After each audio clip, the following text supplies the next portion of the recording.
Thank you, sir.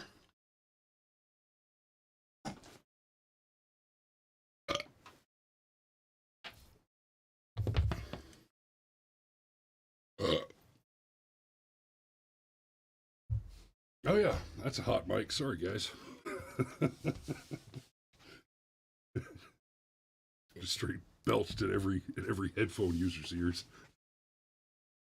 My bad.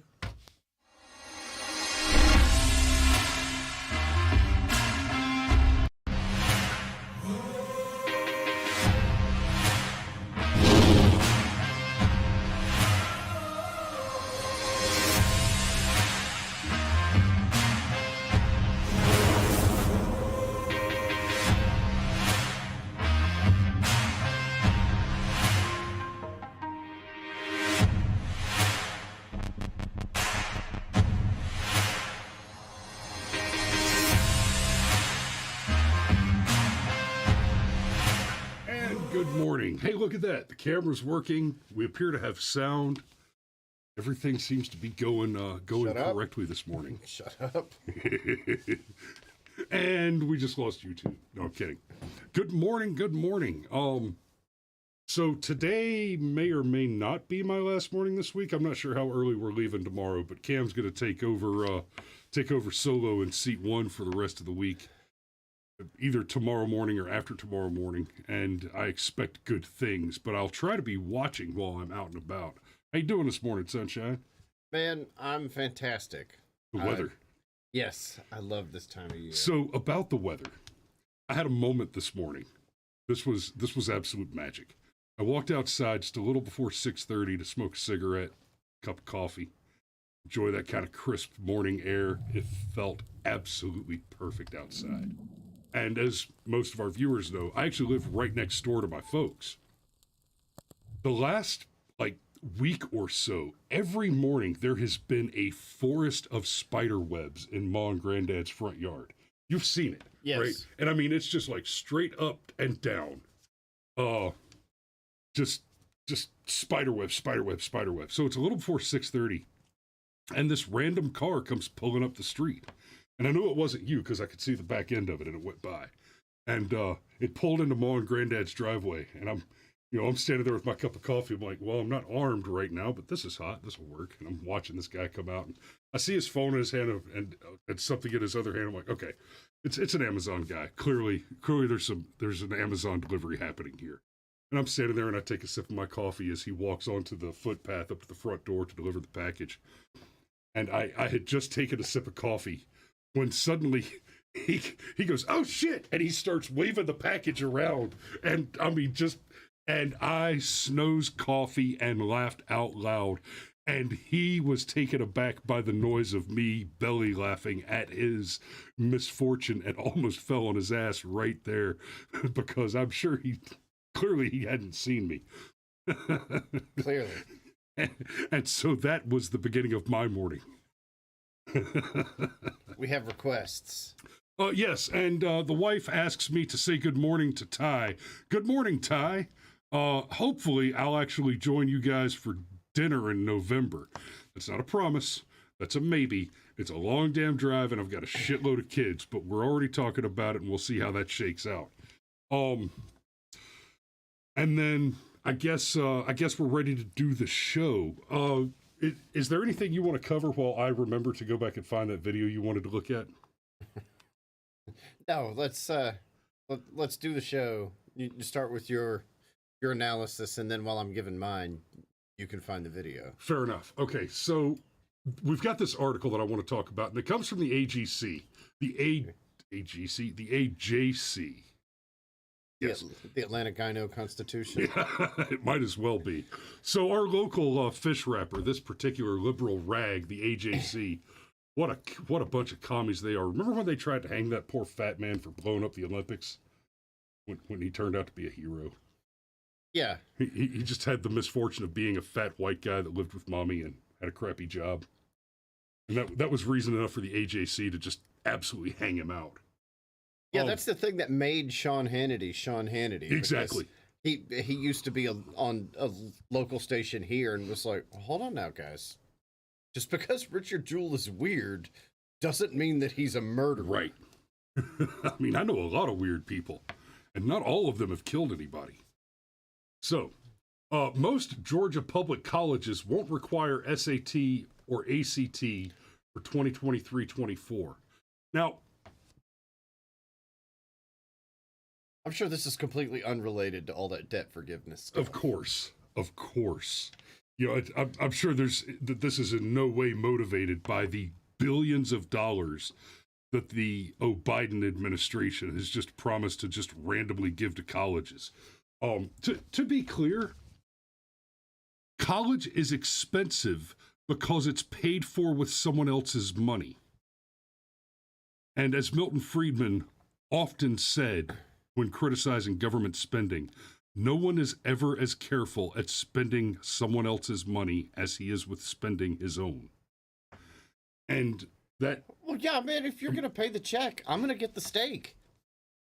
See, and you know... That's just... I mean... Danielle says it's motivated by them locking kids down and not teaching them for a year. Yeah, that's part of the math here. That is definitely part of the math here, is colleges know that their liberal academicians who went on to work at the CDC have basically made your children so stupid that they're running out of market cap to trade on for the market of academia. And Danny points out test scores are plummeting. And that, you know what, the numbers there are terrifying. Test scores in this country have been on a steady downward march since the initial inception of the Department of Education. Right? The centralization of education has caused education to deteriorate, just like all other government centralization ever. You know, because they totally gave Amtrak back. Well, yeah, and Obamacare totally made your health care cheaper. I mean... Well, it made mine cheaper because now, thanks to Obamacare, I'm not allowed to get private health insurance. Yeah, no, I have to use the VA. Yeah. Yes, Willowbar says you can't spread smart around, but you can dumb it down for everyone. Well, genius is a lot like wealth. If you distribute it, it's distributed. A thing distributed is diluted. If you spread the glass of water out over enough area, the area will not be wet. So, and I did take the SAT. I don't remember what I got on it. It was high, but it wasn't a 1600. But it was also a long time ago. In fact, my SAT scores weren't even a factor when I went to college because of my military record. Most Georgia public colleges won't require SAT, ACT for 2023-24 school year. Oh, you sons of... Oh... Whoops. Students applying to most of Georgia's public universities will not need to take the SAT or ACT exam as a criteria for admission during the next academic year. So, while I steal the rest of this article, let's talk about what it means to have standards. Thomas Sowell did a fantastic bit of study on using something other than academic standards, on using something other than academic standards to admit students to a college. He pointed out that there was a huge and devastating trend among Black students being admitted to colleges based on the requirement by law that the colleges take a certain number of people based on their immutable characteristics. Essentially, affirmative action systems in colleges, and pointed out that what was happening is, while there were some Black students applying to places like Harvard, MIT, etc., the bigs, where the pace of academia is much faster than some smaller colleges, there were some that were applying and getting in on their own merit. There were many who were applying and getting in on their demographic. And the result was that students who would have done perfectly well at a community college or a local college or a state college that wasn't a much more competitive place like MIT were being thrown into a place where they would not do well, even though they could easily have been, based on their scores, academic high achievers at lower levels of academic competition.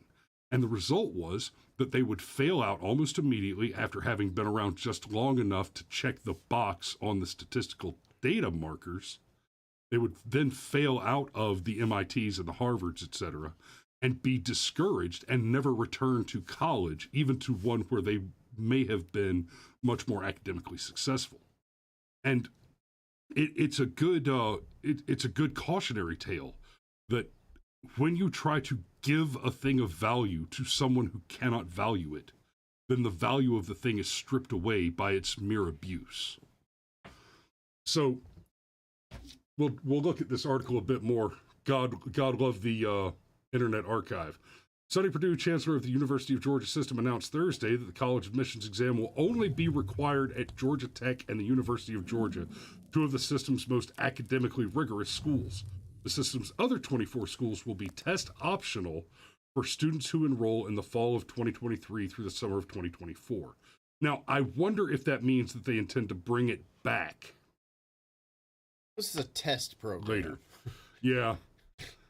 We're gonna test. You know how the good idea fairy works, though. We're gonna try this. Oh, collective farming has killed millions of people this year. We're working out the bugs. We're gonna do it again next year. Fewer people will die because there's fewer people that are available to die. There are fewer people available to die. The system largely has waived SAT and ACT requirements during the COVID-19 pandemic, most recently in March. Okay, that you had more time, that you were trapped inside where there are books, means that you were less capable of taking the SAT, ACT? Maybe. The problem isn't the test, young man. Maybe. 37,000 Marines on this base. Yeah, and every one of them's a bad fuck. Maybe it's you. Maybe it's you. I know that there are strongly held views over standardized testing, both pro and con, and that's another piece of this conversation. I'm not a fan of standardized tests. I am. I like the idea of there being a standard, but when we talk about standardized tests, government designed and distributed standardized tests, they are not an adequate bar to entry where it is appropriate to have one. So, well, okay. You say you're a fan, and I understand several of your arguments, and I even agree with them to a point. Well, okay, so there's two things. There is the having of a standard. It almost does not matter what the standard is. There is the having of a standard. And sometimes barriers to entry are placed in front of a thing on purpose, because if somebody's going to have the thing, actually having it be, if you value something and you have to do hard work in order to have the thing that you value, then you've had some buy-in, basically. You've had, you put in what they call sweat equity. So there's that. Now, does that mean that the government should be in charge of those standards? No, obviously not. However, I think when we're talking about standardized testing in particular, and then when we're talking about the SAT and the ACT, you couldn't ask for a more rigorous standard that is quantifiable. I mean, at this point, we have millions of data points about how effective the SAT and the ACT are. Correct. So to say that, well, some people don't test well, okay, that's true. And maybe those people don't belong in fucking college in the first place. Let me just touch that real quick. Some people don't test well. I think Tosh.0 handled this one correctly. You're bad at testing? Oh, you mean you're bad at the part where we find out if you know stuff? I mean, and look, I get it. There is a world where there are extremely intelligent people that have some kind of test anxiety that artificially lowers their ability to recall the knowledge that's required. But, and as Chris and I were preparing for this, I actually compared it to the whole abortion thing, where you'll say something that, you know, the majority of the world thinks there should be a 15-week abortion ban. All right, that's not the extreme position. That is literally the majority worldwide position. Okay, especially here in this country. And if you think, oh no, it's different other places. No, like seriously, go to Europe. Like that's the standard. Yeah, and that's not even when you say that's the standard in Europe. He doesn't mean that's the opinion. That's the law. So, but the thing is often you'll get hit with this. Well, what about rape? Well, what about incest? Okay, fine. What about it? Are we going to set the standard for everybody based on these extreme minority margins? No, we should not. In fact, it's much easier to have a standard and then figure out a way you can make exceptions to the standard instead of reorganizing the entire standard, or in the case of the SAT and ACT, just eliminating the standard altogether. Like, so that's why I actually think standardized testing is a good thing, because it is a quantifiable standard. There are entire courses you can take that are designed to make you good at taking the SAT. It is not like there are not options. And that is actually the problem. That is one of the primary problems with standardized testing. Like Willowbar points out, standardized tests for school kids are a joke. They put so much stress on the test when it's only a metric that the teachers teach the test, not the skill/subject matter, but the test. And that's exactly it. One of the biggest problems with standardized testing in general, because there's been more and more standardized testing following the No Child Left Behind policies, they introduced more and more standardized testing. And the result has been that teachers teach to the test, and not just that, but essentially, the children are memorizing for the purpose of regurgitation to the objective of passing the test, a very specific set rote group of materia, which doesn't in itself have extraordinary value and isn't retained after it's regurgitated. Well, okay. But there's two pieces to that. There is the, do you actually possess the knowledge? Okay. But then there is also, are you willing to do what is required to give the appearance of possessing the knowledge? And both of those are very important. So, with the exception of maybe the medical school or the entire medical system, and even then, like, oh, we're teaching you to the standard of the medical test. Well, good. I kind of want you to be able to pass that standard. I want you to know at least as much, more or less, as every other person that's got that DR period in front of their name.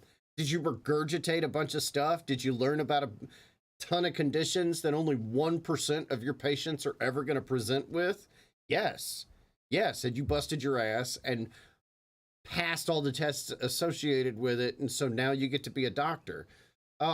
Nonetheless, and we could go back and forth on the merits of this, but I feel like we need to at least touch on this part of it before we move on to I can't wait to do this, before we move on to segment number 2. Either way, this is not being done in good faith. This is being done in the appearance of good faith. Yeah, well, yeah. Yes. Welfare, EBT, debit, yeah, okay. I mean, that's what's happening here. Like, oh yeah, sure, we're all compassionate and awesome and loving and all these amazing things. And in reality, what we're really doing is we're taking away one of the few equalizers that still exists in the world of academia. Mm-hmm. Like, at least we know what the standard is. We take this away. There's going to be a standard. You might not know what that standard is. It might be some version of a social credit I score. was about to say, oh, you'll know what the standard is. Okay, you won't officially know what the standard is, but there'll be some kind of social credit score. You'll know it as surely as you'll know the racial identity of an unidentified shooter. Okay, yes, exactly. But there'll be a standard, but it'll be some kind of social credit score bullshit where there's a lot of overlap in your Venn diagram with what kind of victim points do you have, right.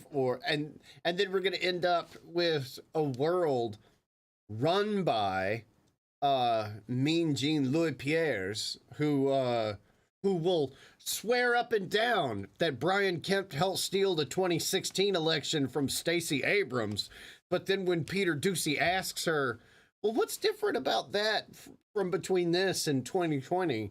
And we'll look him in the eye and say, I knew you were going to ask this question. I don't have a clever retort. And okay, you just mentioned Kemp, and I'm gonna tag this just briefly because this is something that we're gonna have to actually talk about, and it's probably gonna have to wait till Monday. I saw an ad this morning from one of the Abrams supporting PACs about Brian Kemp that he's pro-segregation. They're desperate. They're desperate. Woo! Abrams has personally spoken on the merits of having separate graduations for black students and white students at state colleges. She is literally a segregationist. And she's going to run against Kemp on he's a segregationist. Well, we've talked about this before, that Ann Coulter wrote a whole book about it, about how when the left accuses you of racism or sexism or whatever, that's projection, my man. 100%. That is, we are the ones that care about the individual, that think the most important minority is the individual of one.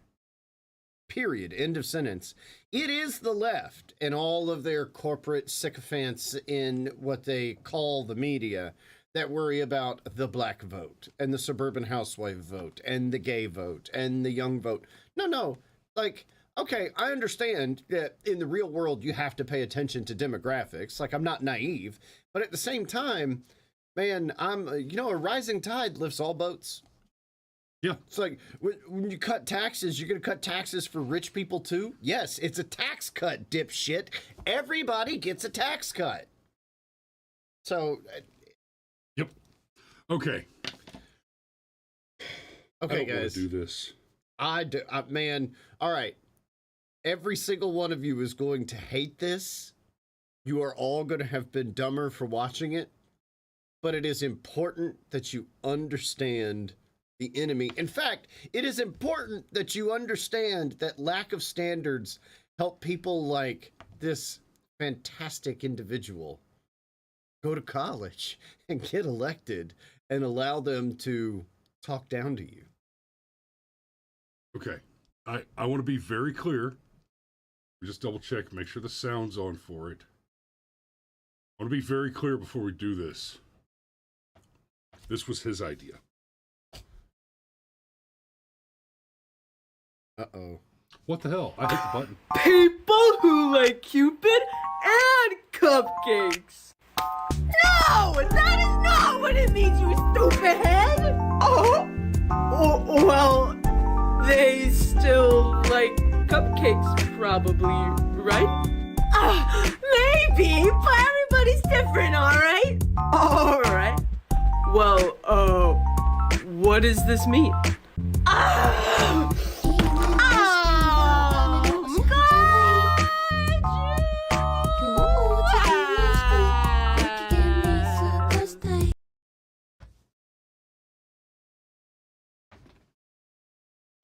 No, it gets better. It gets better. He, she, it, they, them, zer is going to attempt to define Cupid's. Look, man, I'm telling you, it's not my fault this thing got millions of views. What is wrong with you? Listen, these are the people that are going to get to go to college, man. It gets better. No, look, they're gonna define cupiosexual. You might need some whiskey for this one. Okay. Ranger candy up. People who identify as cupiosexual fall under the asexual umbrella. 60 seconds and boom, it's done. What the hell is fuck? that? Kind of like Manders trying to score that date with that girl for about 6 months. That Then he sounds like sleeps with her for DJ the first- Scotty. Why is DJ Scotty on? The only time. Scotty, can you hear me? Right up my alley. They're wanting to do an 80s party. Hey. I don't understand. People what who just identify as happened. That was cupiosexual do not feel sexual attraction towards others. But they do wish or want to be in a sexual relationship with someone and or want to engage in sexual behavior. Meaning, cupiosexual friends may not have sexual desires or feelings, but they want to have them and still engage in them. And not every cupiosexual friend is the same as another cupiosexual friend. But we love our cupiosexual friends! Yeah! Okay, That is there's a absolutely. lot here. And Yeah, it's weapons. it is grade everything that I am. weapons grade cringe. You know, Oh, I see what's happening. I just have a couple Scotty of is issues. the next video up being recommended after that. Oh, Scotty, I'm sorry. Oh, okay. These people that this person is describing, this chick thinks that you can. Oh my God. Okay, her claim is that this people who call themselves cupiosexual do not have sexual desire or feelings, but they are. But they do. But they have- want to engage in sexual activity. I'm sorry. Let me help you understand something real quick. By definition, that is a desire for sex. You're wrong. Everybody said, "Wait, is that a chick?" I don't think chick is the right word. This goo ball, this lunchbox, this nut job.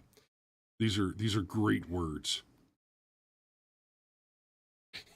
It's people who have a defined friend zone, and everyone is in it. No, see, because babe, then they would have sex with the people, and the people would then no longer be in the friend zone.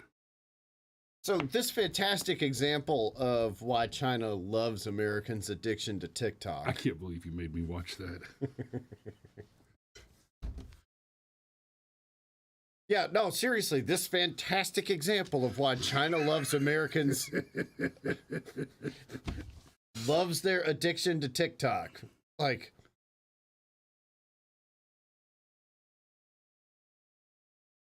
I'm glad Danny's watching this morning because we're about to talk cults. yes, oh yeah, this is definitely cult stuff, okay? And just like so many cults, okay? You were to tell this person to their face how ridiculous they are. That would be evidence of your bigotry at not understanding the cult. That would not be evidence of them being ridiculous. In fact, other people would assert the same. And that's one of the problems with the censorship that we see going on these social media platforms.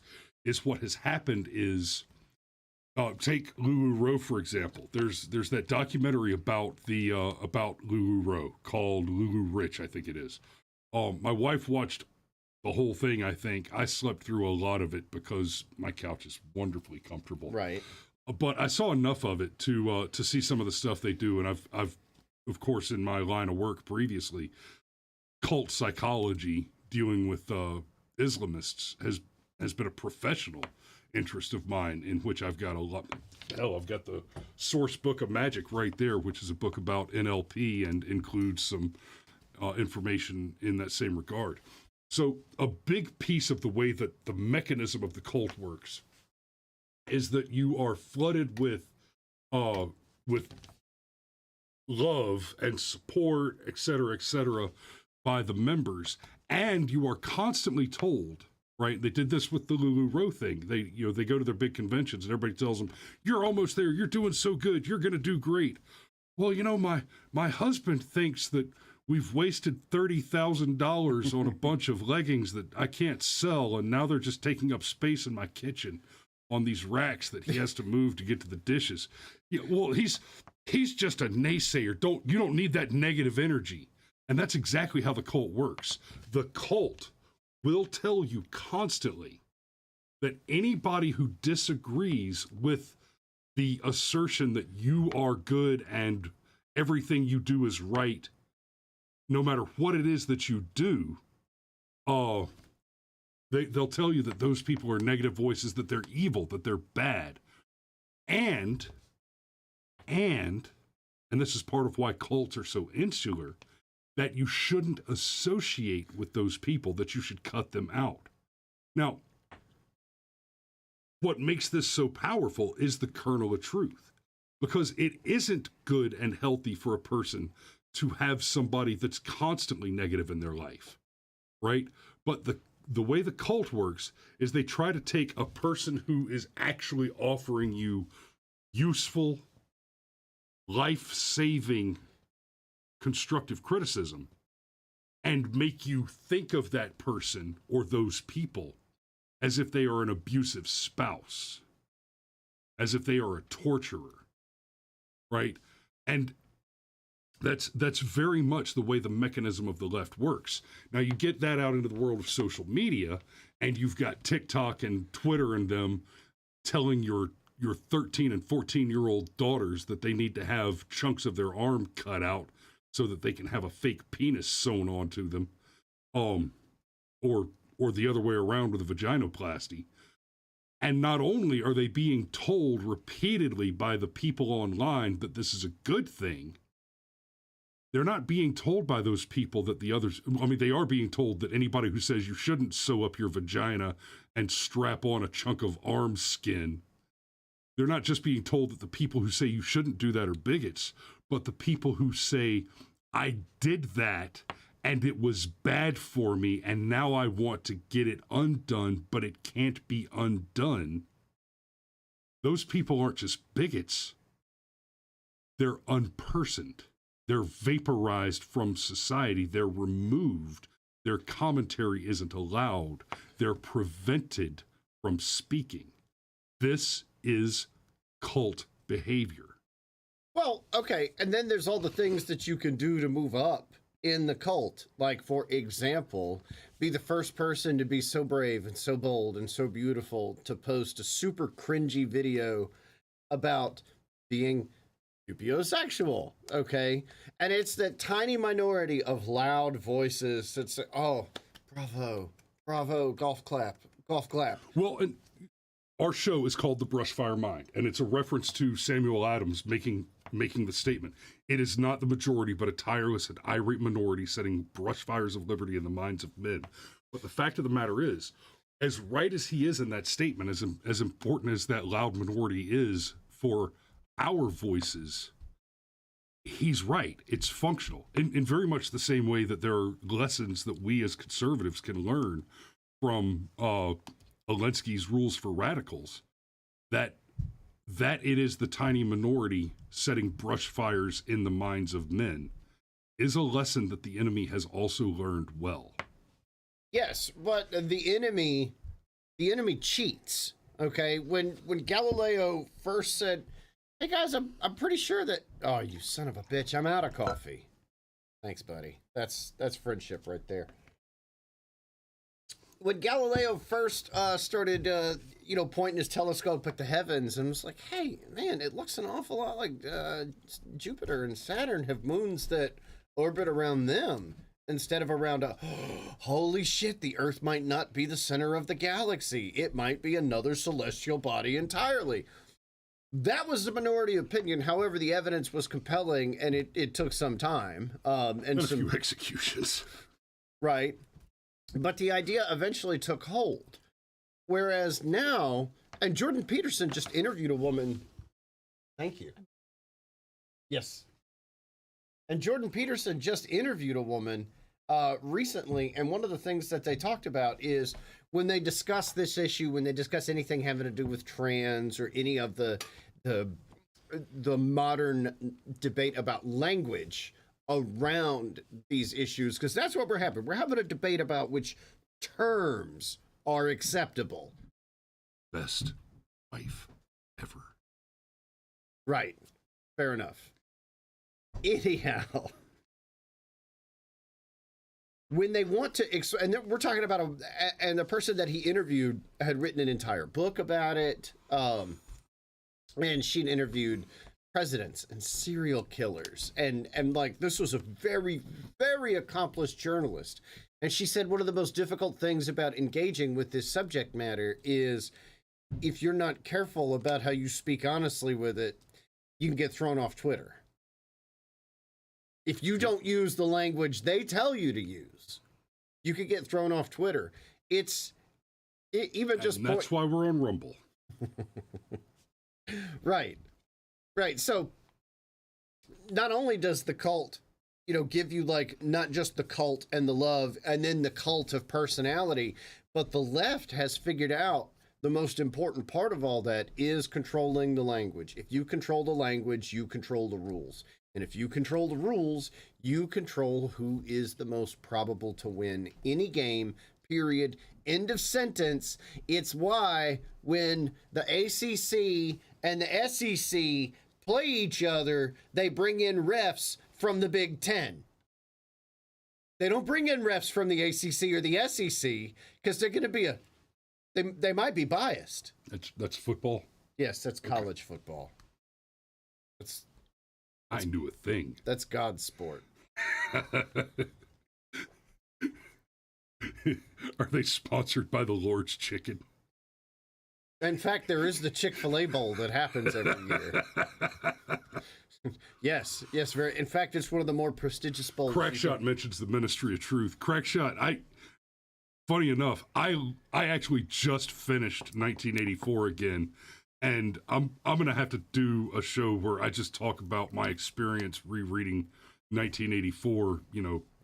It's been a long time since I first read 1984. I think I read it either 2 or 3 times by the time I was in my mid-20s, and not once since then. And I just went through it again, and I had some feelings. I had some concerns.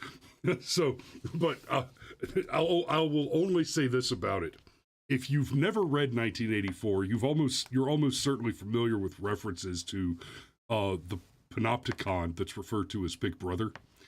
And I'd like to tell you, you should go read that book again, because the Big Brother trope that is so oft repeated from 1984, and that's where the Ministry of Truth and the Ministry of Love, and because you've got the Ministry of Truth, whose job it is to erase the truth. You've got the Ministry of Love, whose job it is to torture people. You mean like the Department of Energy? And it's the Department of Education. And then you've got the Ministry of Plenty, whose job it is to make sure that nobody's ever got a full belly. The Department of Agriculture? The Ministry of Plenty's job is privation, right? The Department of Treasury. Now, to be fair, that one's accurately named. They're going to do whatever it takes to put money in those coffers. Yes, but they don't produce any money. The Department of Education produces no education. The Department of Energy produces no energy. The Department of Agriculture produces no agriculture. The Department of Environment produces no environment. Okay, so bottom line, okay? That person, he, she, it, ze, zer, whatever, okay? You're not allowed to criticize him, okay? Well, I mean, you're not allowed to publicly criticize him. You're not supposed to criticize him. You're not supposed to criticize him, okay? But like, let's say this person was my friend and they were like, hey, I'm about to post this video to TikTok. I'd have said, because I love you, don't. That would be what I would tell that person. I strongly suspect I would not tell that person that I love them. Look, the It's point just being, not my kind of people. You know, okay, you know, everybody likes wait. to say it takes all kinds. They're wrong. right? Okay, so, but don't, because the majority of people are going to watch it. Even people that are friendly to your general positions are going to watch it and go, oh my God, I didn't know it was possible to get terminal cancer from exposure to cringe, but it just happened. Don't do that. Don't do that. However, You're so stupid. Talking to you for half an hour has given me ass cancer. However, because the left has learned to control the language, and because they control the language, they control everything else. Oh, a good example, Crackshot, the Patriot Act. Unpatriotic. There you Right. go. Well, and Pitt Danny, Department of Justice, no justice. But long story short, not only is this person encouraged and the minority of the cult tells them how wonderful they are, if you are critical, especially if you are accurately critical, Oh, God forbid. you risk losing points on that social credit score. God forbid you say something that's dangerous to the narrative, like boys have a penis and girls have a vagina. Birthing persons, Chris. Birthing persons. You've Never. got to be inclusive in your language. I bet that was a birthing person. Also, I don't know this is total ad hominem, but when he, she, it, ze, zer slams their foot down and says, I'm glad you asked. Do you notice that severe camera shake? Yeah. I think your sexual problems might not have anything to do with being a QPO Well, and I'm sure this particular QPO sexual just gets catcalled all the time. Oh, yeah. Every day. Constantly. Hey, baby, I got some cottage cheese that's got your name on it. Hey, honey, I'll let you eat Krispy Kreme donuts off my girl penis. Oh, okay. We're Okay, I done. could actually- I love you. I'll see you Monday. Maybe tomorrow. We'll see.